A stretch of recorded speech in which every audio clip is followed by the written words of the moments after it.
And Anna, if you need any help with sharing screen, I'm more than happy to help with that as well. I made you the co-host, so you should have Okay, cool.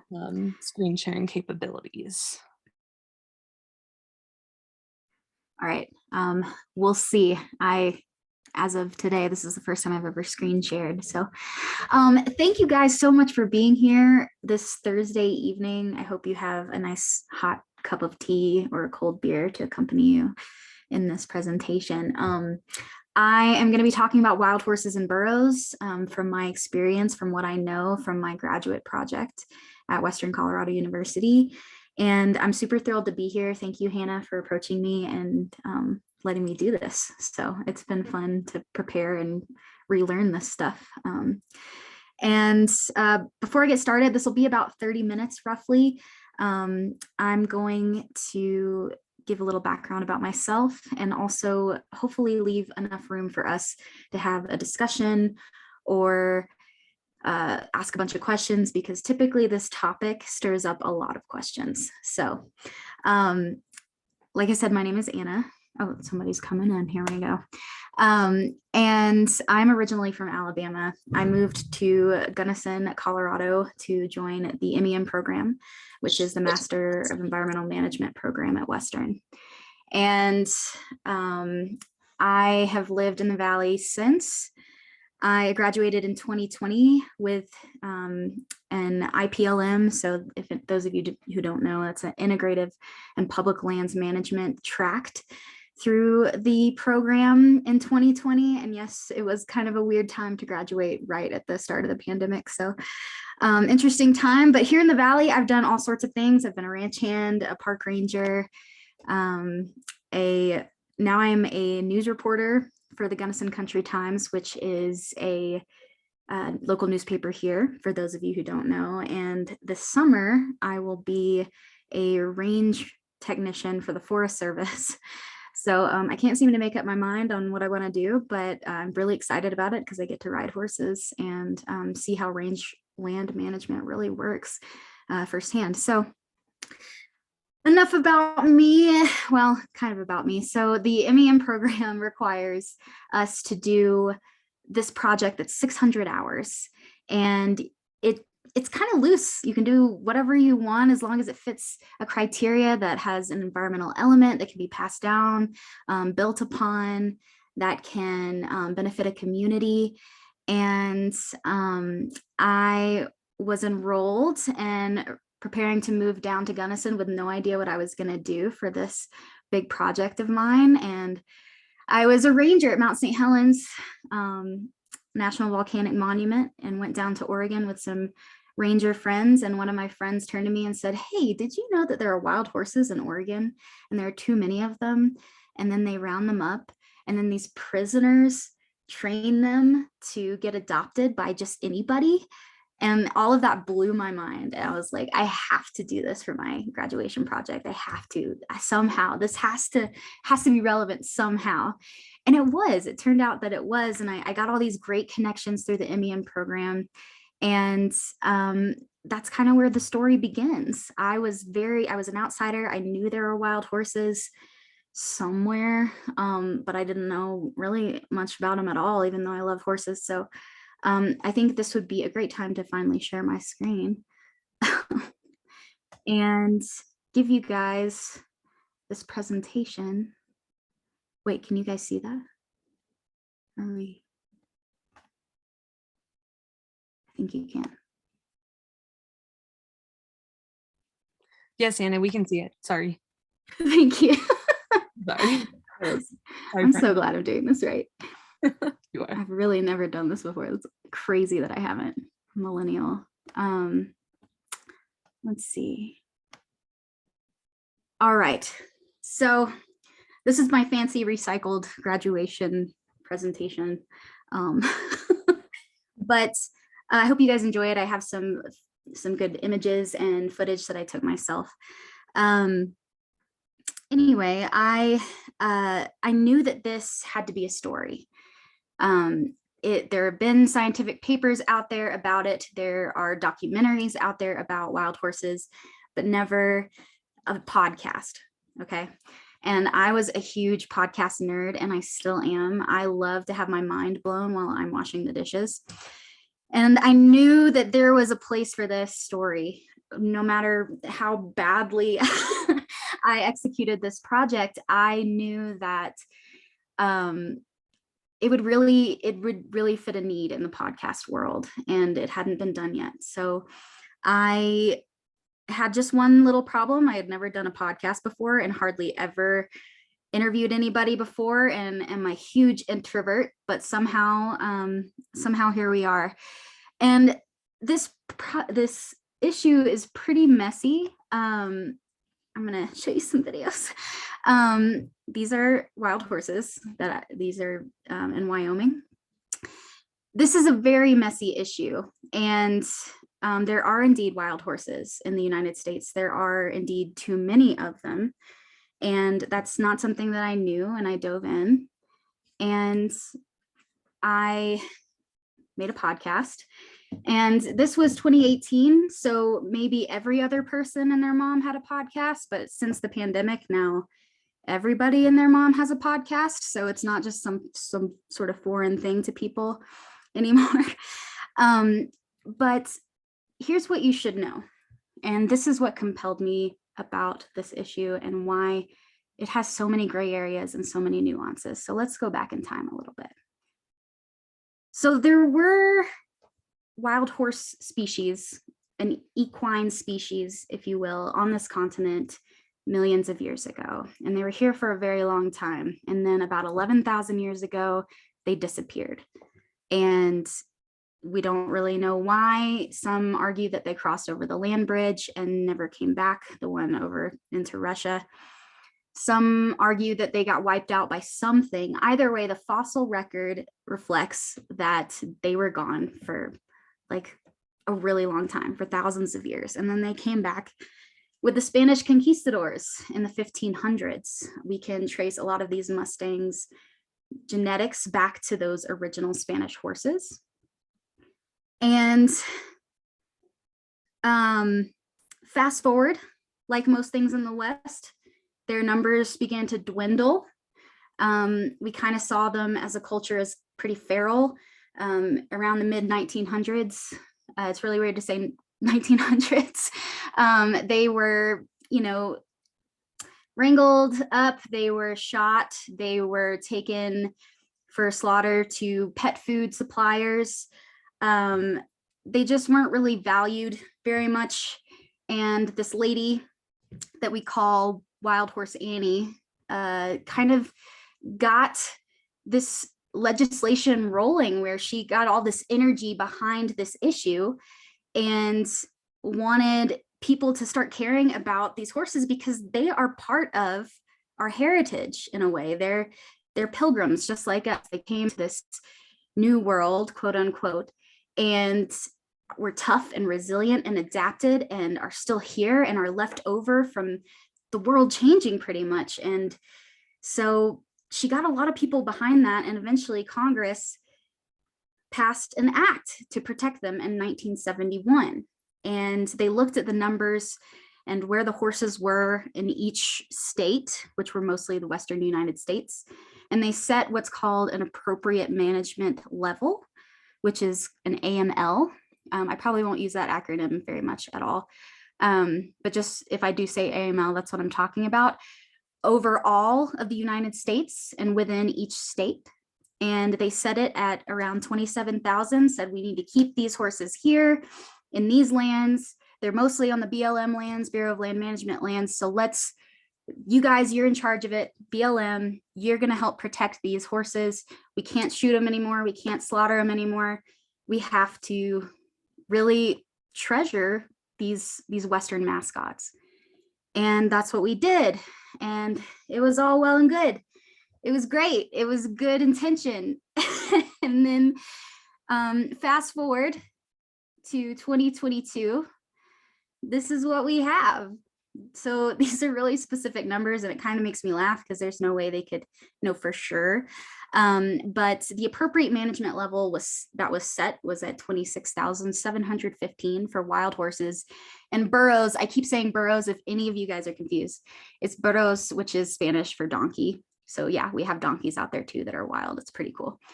And this on the other side of your screen is the number for the level we have, the estimated level we have in 2022, according to the BLM's website.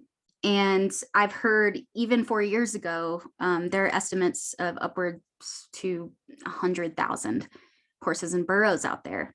So we protected them. We did a good job doing that, but now their population has boomed.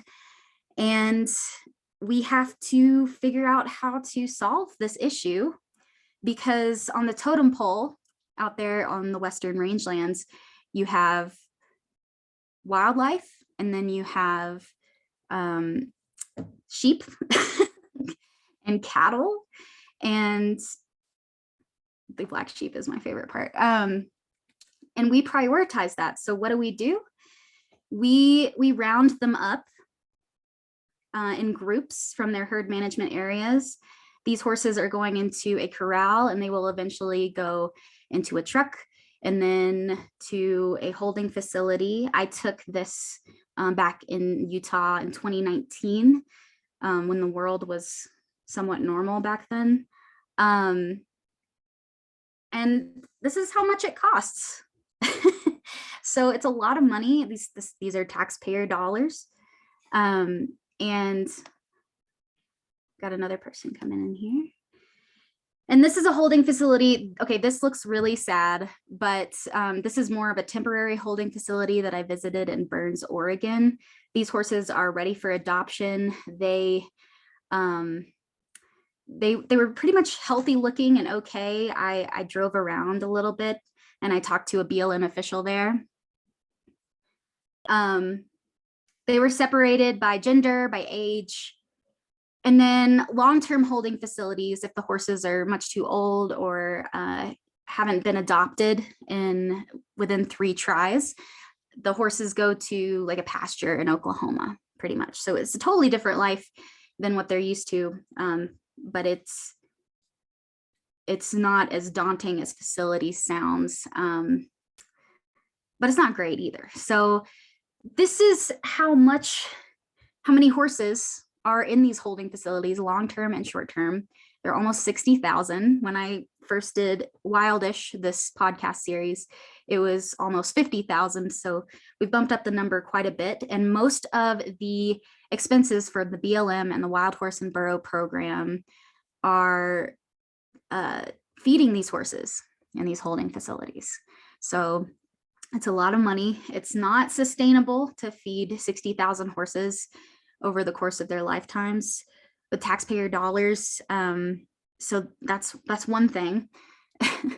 And so I decided to travel all over the West and talk to people. And what people, you may ask? Okay, so I'm going to stop sharing my screen for a second.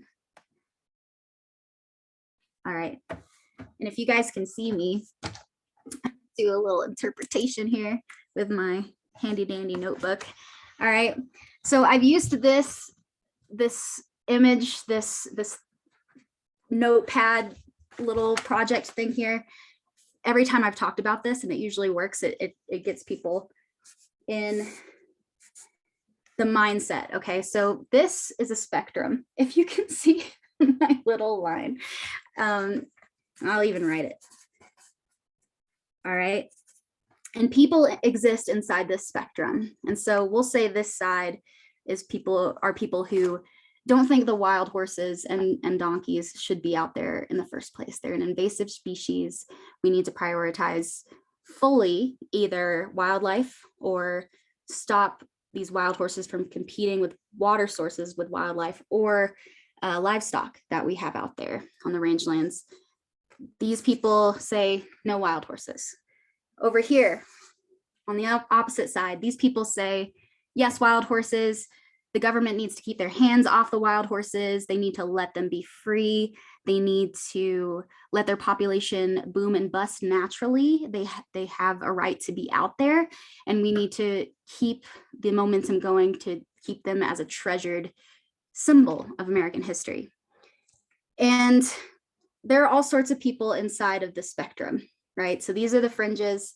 And then right here in the middle, we got the Bureau of Land Management, and they have to keep everybody happy because they're a government entity. They're for the people, by the people. But everybody on the spectrum, though they hate each other, also hate the BLM. So hate is a strong word, but everybody believes that the Bureau of Land Management needs to change the way that they manage the horses. And that's not just up to the Bureau of Land Management. There's a huge process that they have to go through. I mean, if anybody's worked in government, you know, it's not just not people just in their offices rubbing their hands together, right? There's always somebody overhead. And so the BLM is doing the best they can with death threats all the time from both sides. I wanted to talk to people more in the middle of that spectrum, and they were easy to find because they were surrounded by wild horses on a day-to-day basis, either their careers or their hobbies or their volunteer time. I wanted people who have been next to a wild horse in some capacity, not just on Facebook. And they were easy to find because they were super excited to talk to me, and I was super excited to talk to them. And my introvertedness just kind of went away. So I went all over. Oh, wait, we need to share the screen again. Sorry, guys.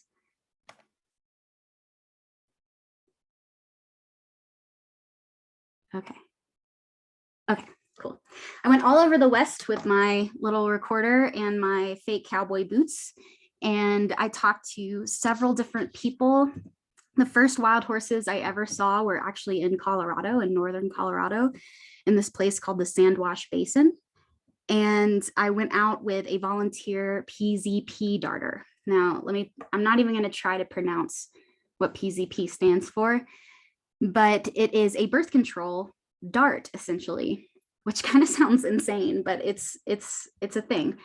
PZP requires 2 darts, and it's for the mares, for the girl horses. It's necessary for the mares because the way it was put to me, you can't just capture some boy horses and neuter them because the intact males are going to get to those females. Anyway, that's the way it was put to me.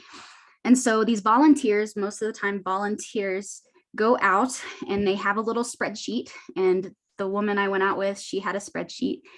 She had the name of the horse, the markings of the horse, the age of the horse, if that horse had had its first dart or its second dart or not a dart at all, or if it had a foal. It was a really tentative process, and you also have to be a good shot. You have to hit them right in the rump, and that's what people really lean into as a more humane mitigation technique for the overpopulation of wild horses rather than the helicopter roundups, because there are always injuries, there are deaths with the helicopter roundups, even though they've deemed it as the safest way to round up the horses. And that was an incredible experience. I thought the horses would be miles away. We'd look through binoculars and then go home for lunch. But instead, we were out there all day in folding chairs. I was so hungry by the end of the day, but it was fascinating to watch them do everything, play and fight and mate. And they didn't care that we were there. I mean, maybe they were showing off because there was an audience anyway. I traveled to all of these states except for Idaho. And in hindsight, I probably should have still gone to Idaho. The reason I didn't was because they are not over their appropriate management level. And I should have asked why, but I wanted to get to places like Nevada, which by itself has over 40,000 horses by itself. And its appropriate management level for the state of Nevada is, I think it's 12,000. So it's significantly overpopulated with horses. And I tell you, it was an amazing time. These horses are in the Salt Wells herd management area in Wyoming. I went out with a photographer there and we became really good friends. I went to a wild horse sanctuary in California and I had a curious donkey follow me around. I went to Virginia City in California where Wild Horse Annie first made her fiery arguments. And I thought I would find a lot of disgruntled people in Virginia City because horses are there and they're everywhere and they're almost like stray dogs. But most people still really liked the horses. I went to the Navajo Nation and talked to them about their equine rewards program. The Navajo Nation took horses just like us with European descendants or as European descendants into their origin story as well, just in a different way. But they are also having the same issue of overpopulation. I visited Montana and met this girl. This is Delilah. She is a wild horse that was adopted by these ranchers in Montana. These ranchers do sheep and cattle. They have a really big ranch. And she was amazing. And so are the ranchers. I went to that Utah roundup. I went all over the place. This was probably my favorite day and I couldn't find any more pictures of it, but I went to a prison facility where they train the wild horses and the donkeys. And since I hadn't talked to anybody about donkeys, because everybody wants to talk about the horses, these two prison guys were really excited to finally talk to somebody from the press that wasn't interested in the horses, just the burros. And we had an amazing day. They were such great guys and the donkeys were great. And it was a blast. It really was. Donkeys are now my favorite. And then I had to come back and stare at a screen like this for hours and hours and hours and obsess over every little thing, putting together a podcast. A lot of tears and a lot of uncertainty and lack of confidence. And somehow I did it. And I came to the end of the podcast and was thinking, well, I have to make my mind up now. And I couldn't, because everybody I talked to, I got swept up in their story. Everybody I talked to had really good, valid points. And even though a lot of them probably wouldn't like to sit next to each other, it was such an incredible experience to learn about humans as well as horses. And so at the end of my podcast series, which became 6 episodes, I simply said, I don't know. Here it is, world, take it, and let's do something. Let's start these hard conversations, because it is a very hard conversation. And I thought it was just going to kind of go off into the ether, but High Country News picked it up, and that was a wonderful, unexpected surprise. And it is now on their website and on Spotify and on Apple if you guys want to listen. And then I got a TEDx talk out of it, which is still pretty weird to think about. And please don't feel any obligation to watch that. I was very honored and flattered for that too. But essentially, 2 years later, after releasing the podcast, after all that I had researched and all the people I had talked to, I still have more questions than answers.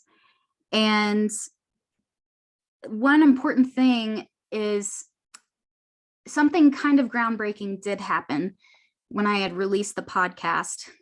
These organizations all came together.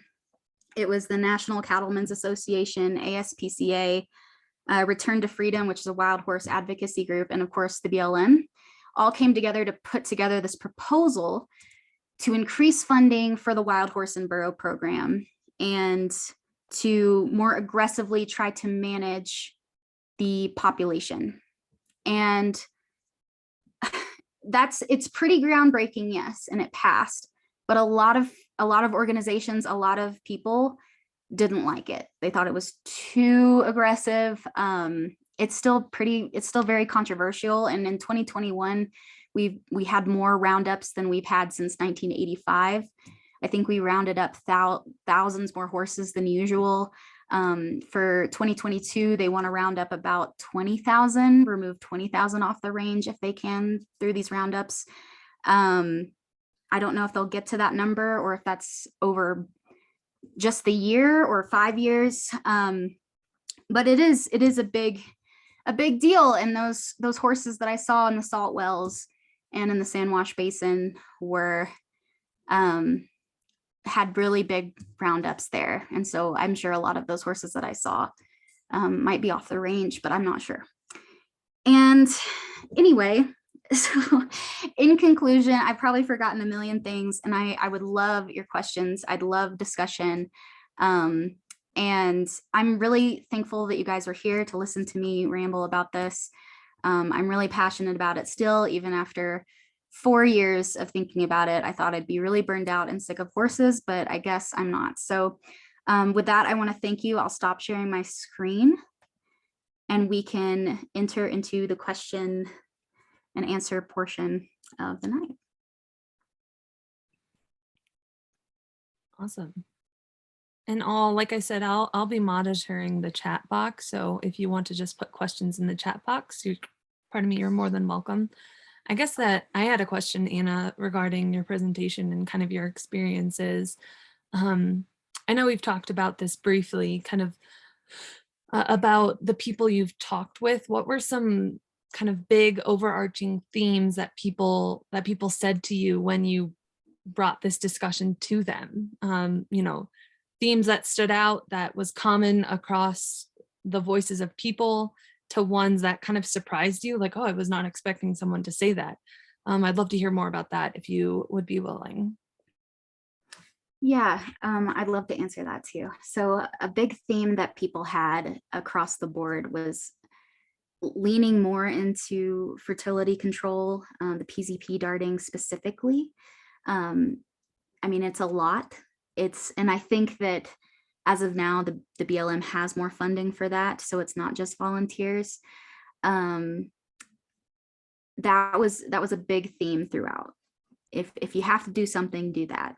The helicopter roundups are, most people didn't like them that I talked to. The BLM officials that I talked to, I mean, they have, well, they don't have to be diplomatic, but I could tell that they were really passionate about their jobs and the horses. I was kind of expecting, I don't know, I know how it feels, just a little bit working for the government, and just because you do, people make assumptions about you, and especially these BLM folks who are stuck between a rock and a hard place, really.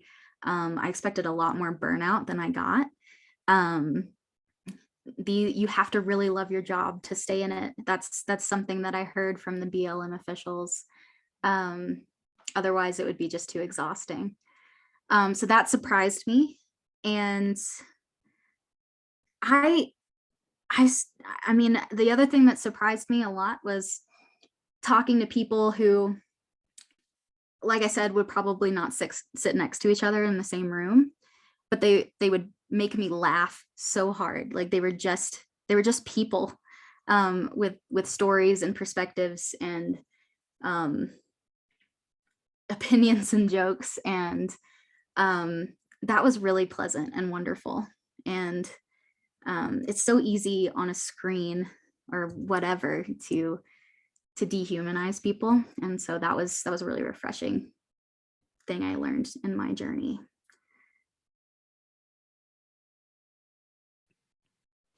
Yeah, no, that definitely makes sense. I think, like we were talking about earlier before the webinar started, that people want change because I think that they notice that this is an issue. Yeah. But it seems like you were saying, like the tension really arises in how it's going to be done. And also I think too, well, I guess I also wonder, I have a question in the chat box that I wanted to ask you, and then I'll ask you my question afterwards. So Dad asked, and please excuse me if I'm pronouncing your name wrong, but he asked, slash would love to know more about the indigenous people's perspectives that you talk to on the wild horses. Yeah. I'd love to. So I went to the Navajo Nation. That was the only tribal nation that I went to. Um, it was kind of hard to, I know that the Ute also integrates a lot of the horse into their culture. When the Spanish brought the horses over, the Native American civilizations, especially the Ute and Navajo, saw the horse as a gift from the creator to ward off starvation and disease. And they became amazing horse people. And it became a part of their origin story.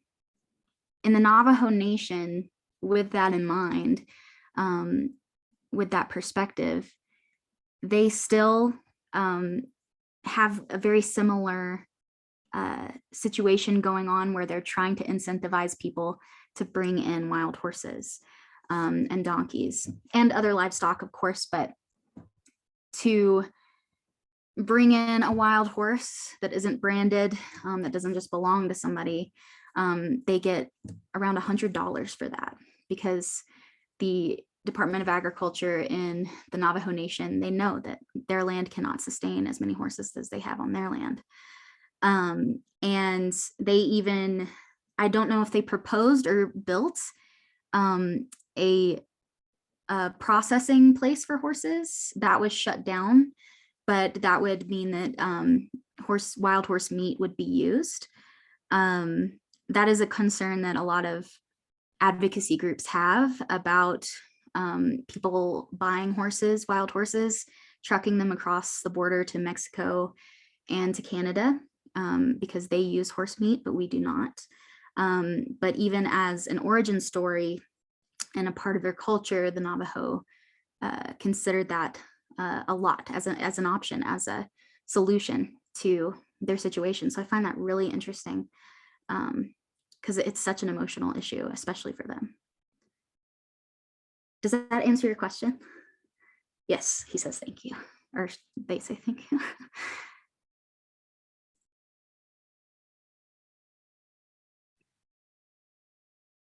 Yeah.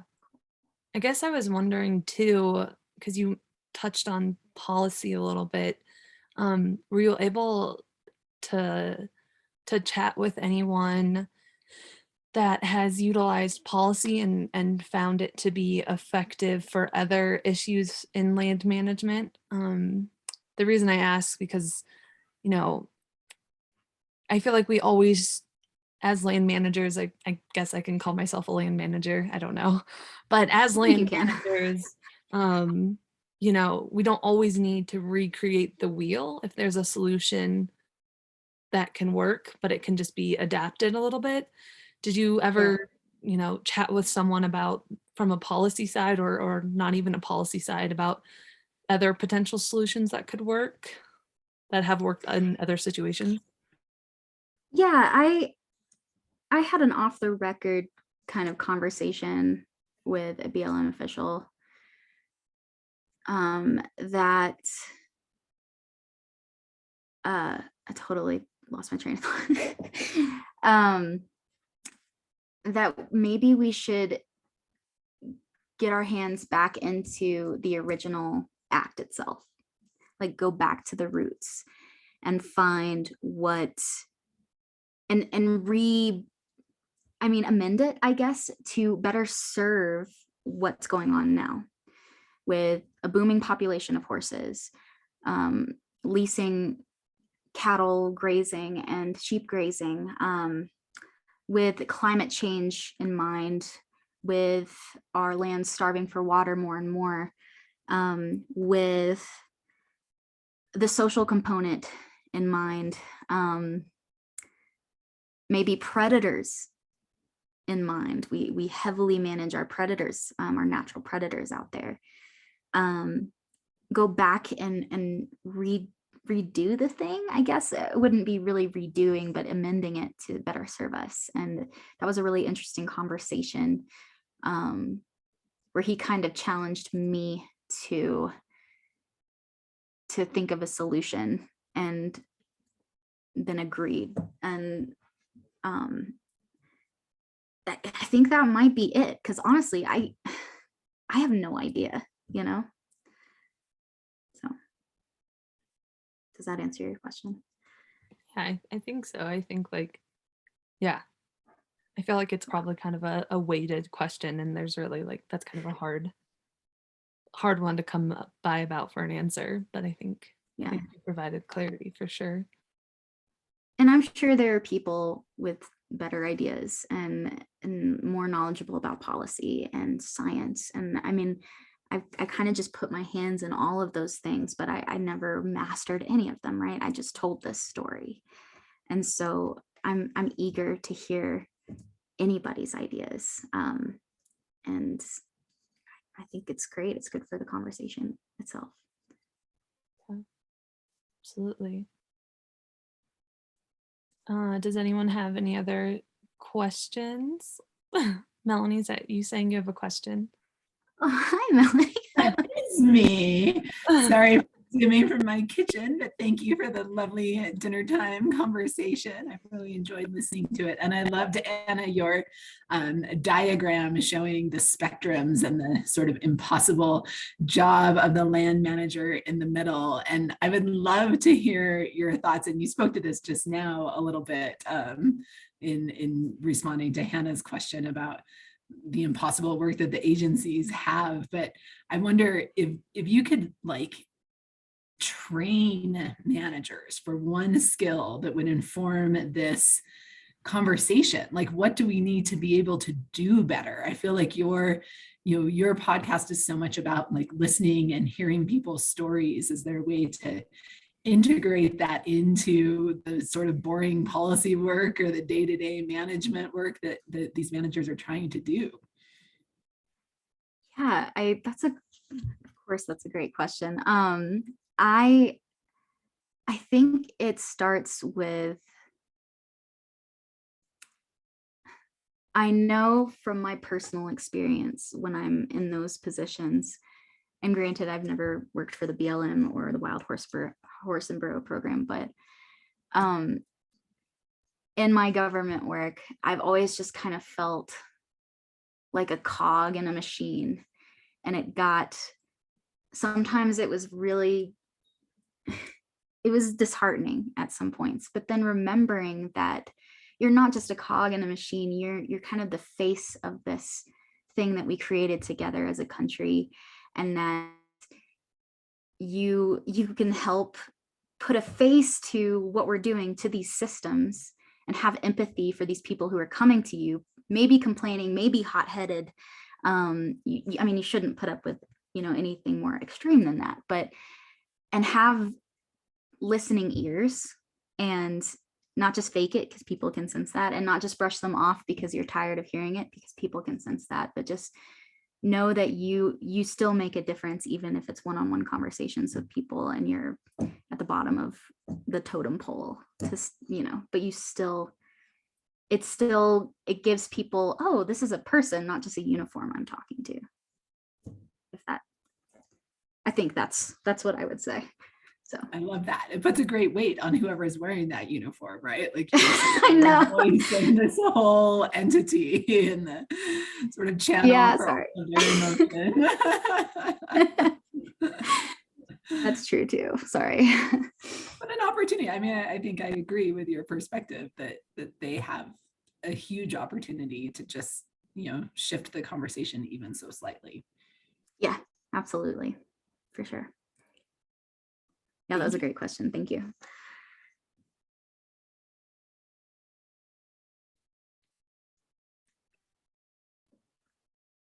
Oh, one more. Okay, cool. Hannah, sorry, I got excited. I was like, you can read it. Go for it. Okay. Jad asked, what species are mostly being affected by the increase in the population of wild horses? That's a really good question. I would say the ones at the front line are the plants. Now, I in the forage, I know that sounds kind of, but they are very important to our systems out in the rangelands. biodiversity or biomes. Trying to remember all those terms from biology class. But when those go, if there's a lot of competition for them, if there's not very much water, then starting with those plants, starting with the water, then it trickles out to the elk, to the deer. That's how it is affected. Otherwise, wild horses and deer and elk are just like, sup, man, like they live near each other. It's when it comes down to what they eat and the water that they need, it affects everything. So I don't know if that answered your question. I hope it did. Yeah, thank you. Thank you. You guys are so sweet. Before everyone starts to sign off, I first off don't want to cut anyone off if someone has more questions. You absolutely have more time. Oh, it seems like we have another question, Anna. So All it says, right. in your travels, have you found areas where these horses or burros moved into private land ownership? And can you speak on how that was handled? And in addition, what were rather any responses from organizations as well as the owners of, it seems like, the private land? So I didn't experience this firsthand by any means, but I know this happens. There are even news stories that this happens where horses come into a pasture or something and action is taken by the landowners. It's most of the time, though, what I've heard and what I've read is you kick the horses out and you fix your fence and you try to make sure that they don't come into your water sources on your land, your irrigation ditches. Hold on, let me read your question again. I've heard a lot of disgruntled people who try to manage pretty much neighboring these wild horses. But I was never able to talk to somebody because they're ranching 24/7. It was hard for a grad student coming from God knows where to bother them at their house, but it's actually a perspective that I would like to know more about too myself. So but yeah, I think it just depends on the landowner. And I know that horses do not they don't know borders, they don't know boundaries, they just know land. A lot of horses get hit on roads and over really big thoroughfares. That's a big problem, especially in the Navajo Nation. They'll just walk in the road. That's something that's getting better, but essentially, I think if someone were to call the BLM, maybe they would come get the horses. I don't know. That's a great question that I really don't know the answer to. I've just had tiny snippets of an answer for you, but yeah, thanks for the question. Well, Anna, you're getting lots of really nice feedback from people in the chat, so make sure you go through and read those before we end the session, because you've done a great job. And again, I don't want to cut anyone off if someone, we still technically have more time if someone wants to ask more questions, but I don't want to force anyone to. But I guess, before we end the session, I just want to say a big thank you to you, Anna. And as a few have said, they can, including myself, we can tell you're incredibly passionate about this. And I think passion can drive a person to do some incredible things. And I think you're well on your way to doing that and have done that through the podcast.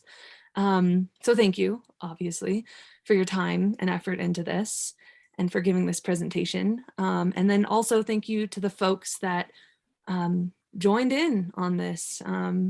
Hopefully it was fun and informative. I thought it was, but there's a couple things that I left in the chat box. So not to overwhelm you all with information, but The first one is actually a little survey. It's about a 7 to 10 question survey. I can't remember the exact numbers. I made it like months ago, but it's a little survey just to gain feedback from you all as viewers. The second one, it says Boomerang. It's, as you know, this event is free to attend, but we are engaging a pay what you think is worth scale. So basically what that means is if you're interested and willing to donate to Cold Harbor so we can continue to do things like this, we would deeply, deeply appreciate it.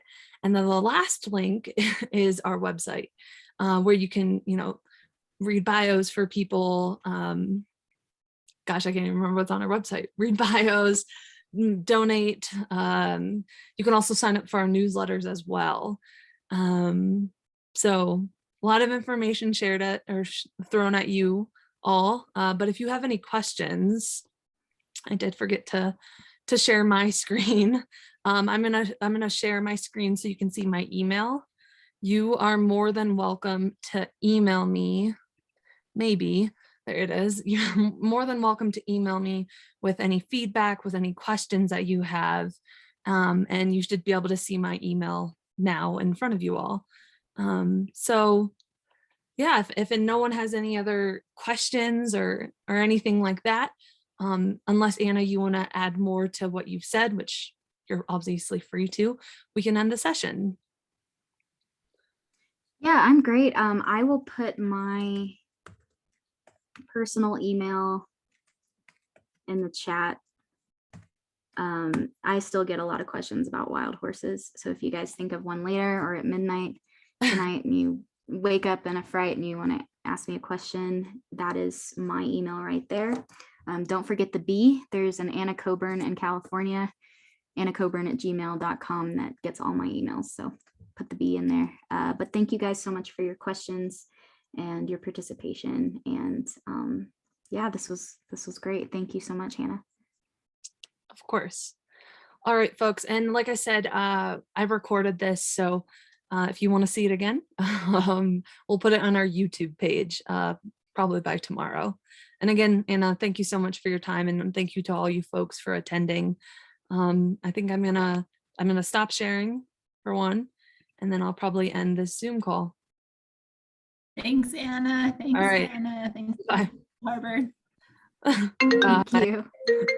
Sorry, any calls? Okay.